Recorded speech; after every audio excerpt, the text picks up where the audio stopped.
Hi everyone, I'm Shaylin with Reedsy, and today we're going to be talking about how to start a scene. In the last video, we talked about how to start a novel for that opening chapter, but today I wanted to talk about how to start individual scenes.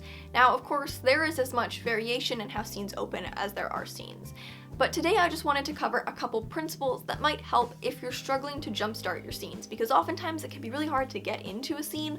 Once you get there, it's a lot easier. None of this is really a rule, but it is something you can consider if you're struggling with the beginning of a scene. So the beginning of a scene should establish pretty quickly where and when we are, what the character is doing, and what is happening. We want to know as readers what we're looking at, and it's often not very interesting to begin a scene with an inactive character who's just sitting on a bench looking at a park. Instead, you could have the character be doing something. Why are they at the park? Maybe they're walking their dog. That's not super interesting. Maybe they're looking for groundhogs. There are so many things that your character could be doing, but it's probably more interesting to begin with them doing something than having them just sit there and wait for the beginning of the scene to start. If you're struggling with where to begin a scene, understand what the core of the scene is and what it accomplishes. So not what it accomplishes in terms of character development or, small information reveal, but what it does in terms of concrete plot. What event pushes the plot forward in this scene?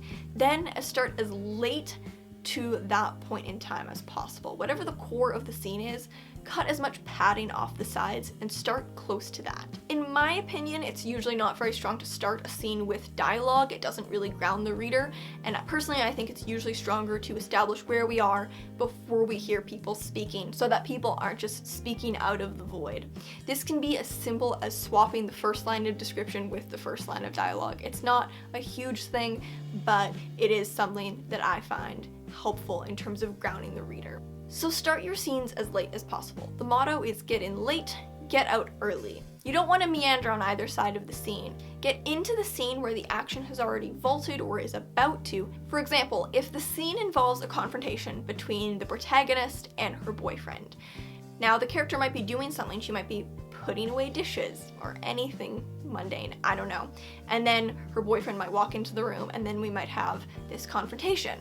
You don't want to spend 4 paragraphs describing the character putting away dishes. Get to the point of the scene, which is the confrontation, as soon as you can. Movies are a great way to study this principle because screenwriters are really good at being efficient. If you start looking for it, you'll often find that when we get into a scene, most of the conversation has already happened. Oftentimes, you'll see scenes where a character is receiving news. And when we enter the scene, the character has already gotten that news and we begin with their reaction to it.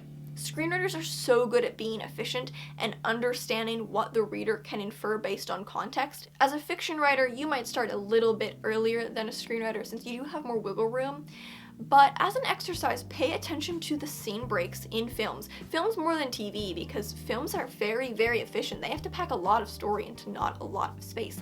And study how the scene breaks work, because it really shows how efficient you can be and how much you can leave off the page and still have the scene make sense and be impactful. So those are some tips on how to begin a scene. Thank you so much for watching, and remember to subscribe for new videos every Tuesday and Friday. Until next time, bye.